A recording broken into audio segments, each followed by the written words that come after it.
أعوذ بالله من الشيطان الرجيم بسم الله الرحمن الرحيم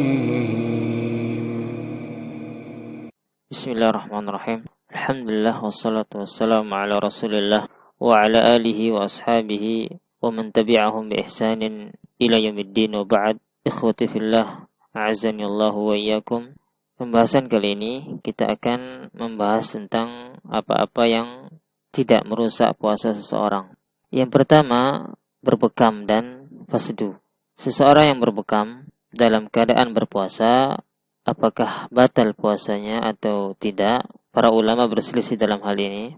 Pendapat yang pertama, puasanya tidak batal. Dan ini pendapat jumhur ulama Al-Hanafiyah, Al-Malikiyah, Syafi'iyah.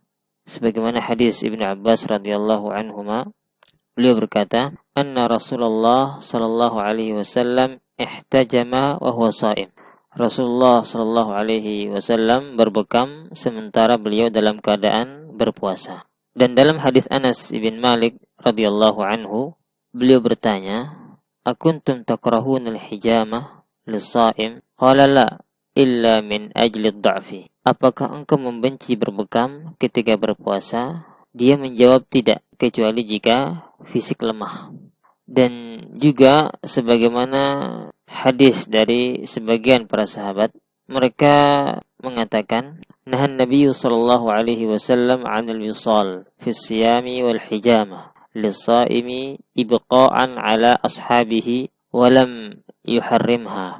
Nabi sallallahu alaihi wasallam melarang dari puasa wisal, yaitu puasa terus-menerus, dan melarang berbekam bagi yang berpuasa, agar para sahabat bisa bertahan meneruskan puasanya, dan beliau tidak mengharamkannya. Hadis riwayat Ahmad. Pendapat yang kedua, puasanya batal, sebagaimana pendapat mazhab Al-Hambali dan yang dipilih oleh Ibnu Taimiyah, Syekh bin Baz dan Syekh Ibnu Utsaimin. Dalilnya sebagaimana hadis Syaddad ibn Aus radhiyallahu anhu, bahwasanya Nabi sallallahu alaihi wasallam bersabda, "Aftaral hajim wal mahjum." Telah batal puasa orang yang berbekam dan yang dibekam. Hadis riwayat Abu Daud. Karena seorang yang berbekam membuat badannya lemah dan dia membutuhkan gizi. Masalah ini termasuk masalah yang sangat kuat perselisihannya di antara para ulama. Dan pendapat yang paling kuat dalam masalah ini adalah bahwasanya berbekam tidak membatalkan puasa. Akan tetapi disarankan jika ia ingin berbekam agar tidak berbekam di siang hari ketika berpuasa, dan hendaklah ia berbekam di malam harinya. Akan tetapi jika seseorang sudah berbekam dalam keadaan dia berpuasa, maka tidak batal puasanya dan tidak ada qada atas puasanya tersebut. Wallahu ta'ala alam bisawab. Begitu juga dengan hukum fasdu, pengobatan dengan fasdu bagi yang berpuasa. Maka para ulama berselisih dalam hal ini menjadi dua pendapat. Pendapat yang pertama, tidak membatalkan puasanya, dan ini pendapat jumhur ulama dan sebagian al-Hanabilah, karena fasdu serupa dengan berbekam bagi yang mengambil pendapat pertama dalam hukum berbekam. Pendapat yang kedua, bisa membatalkan puasa. Ini salah satu pendapat dari mazhab Al-Hambali dan yang dipilih oleh Ibnu Taimiyah, Ibnu Utsaimin, dan yang difatwakan oleh Al-Lajnah Ad-Daimah, dan juga mereka mengkiaskan dengan hukum bekam, mengambil pendapat yang kedua, yaitu yang mengatakan bekam bisa membatalkan puasa. Dan dalam mentarjih atau mengambil pendapat yang paling kuat dalam hal ini, bahwasanya fasdu tidak membatalkan puasa, sebagaimana berbekam tidak membatalkan puasa. Akan tetapi lebih baik ditinggalkan berbekam atau berfasdu di siang hari bulan Ramadan. Wallahu ta'ala a'lam. Kemudian di antara kaidah dalam pembatal-pembatal puasa, khususnya dalam hal apa-apa yang masuk ke dalam perut atau ke dalam tubuh kita, apa saja yang membatalkan puasa. Ini di antara kaidah fikhiyah, yaitu yughallabu janibal manfadhil mu'tad wa yughallabu janibat taghdhiyah fi ghairihi. Artinya, batal puasa seseorang jika ada yang masuk ke dalam kerongkongan perut atau tubuhnya, apapun itu, dari jalur normal, dari mulut, hidung misalnya. Dan batal puasa seseorang jika yang masuk itu makanan atau minuman atau semakna dengannya dari jalur bukan normal. Makna dari kaidah ini bahwasanya jika ada sesuatu yang masuk ke dalam kerongkongan atau perut kita, apapun itu, baik itu makanan, minuman, atau bukan keduanya, melalui jalur normal seperti jalur mulut, hidung, maka tetap puasanya batal. Seperti dia misalnya sengaja menelan logam atau kertas dalam mulut.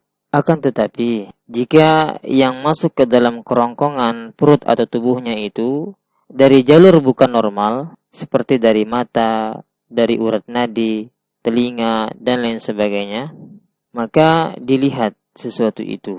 Jika sesuatu itu makanan dan minuman atau semakna dengannya, maka puasanya batal karena memberikan gizi dan nutrisi ke dalam tubuhnya, seperti suntikan infus dan lain sebagainya. Akan tetapi jika sesuatu itu bukan makanan ataupun minuman atau semakna dengannya, bukan, maka puasanya tidak batal.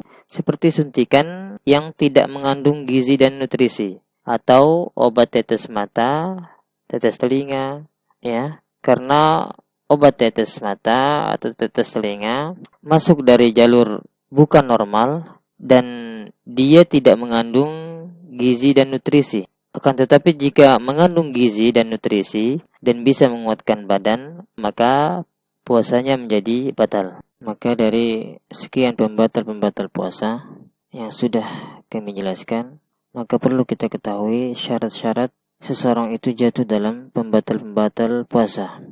Sehingga hal ini menjadi kaidah dalam menetapkan suatu hukum. Maka di antara syarat-syarat seseorang telah batal atau rusak puasanya, pertama yaitu jika ia berilmu, mengetahui hukumnya, dan berilmu lawan dari kejahilan atau ketidaktahuan.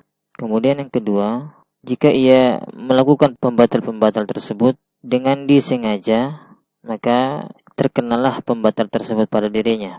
Dan sengaja lawannya kesalahan dan keterpaksaan. Allah Subhanahu wa taala berfirman, "Walaysa 'alaikum junahun fima akhta'tum bihi."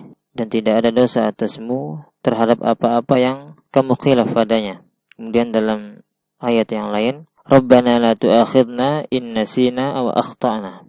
Wahai Tuhan kami, janganlah Engkau hukum kami jika kami lupa atau kami salah. Dan dalam hadis Nabi sallallahu alaihi wasallam bersabda, "Innallaha wada'a an ummati al-khata'a wan nisyan wa mastukrihu alaih." Sesungguhnya Allah Subhanahu wa taala akan menggugurkan dari umatku sesuatu yang dilakukannya karena salah, lupa, dan sesuatu yang dipaksakan kepadanya. Kemudian yang ketiga, sadar atau lawan dari lupa. Maka seseorang yang melakukan pembatal-pembatal puasa dengan sadar, maka dia telah jatuh dalam pembatal tersebut. Akan tetapi jika dia lupa, maka tidak terjatuh dalam pembatal tersebut. Oleh karena itu kita simpulkan bahwa barang siapa yang melakukan sesuatu dari pembatal-pembatal puasa karena kejahilan atau kebodohan dan juga karena terpaksa atau lupa, maka tidak ada konsekuensi hukum atasnya dan puasanya sah. Wallahu ta'ala alam wa sallallahu ala nabiyyina Muhammad wa akhiru da'wana alhamdulillahi rabbil alamin.